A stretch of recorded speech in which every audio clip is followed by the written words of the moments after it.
আসসালামু আলাইকুম এভরিওয়ান। এটা হচ্ছে মক্কা আরাফার ময়দান, আরাফাতের ময়দান।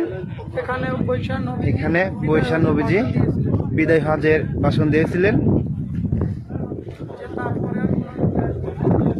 যে তারপরে আর কোনো নবী আসবে না পৃথিবীতে। এটা হচ্ছে আরাফার ময়দান বলা হয়। ঠিক এই জায়গাটা নবী ভাষণ দিয়েছেন। এই জায়গাটা মুহাম্মদ সাল্লাল্লাহু আলাইহি সাল্লাম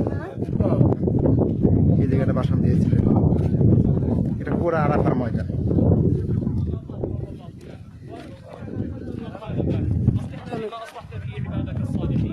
أصلح أزواجنا، أصلح أولادنا، أصلح ذرارينا.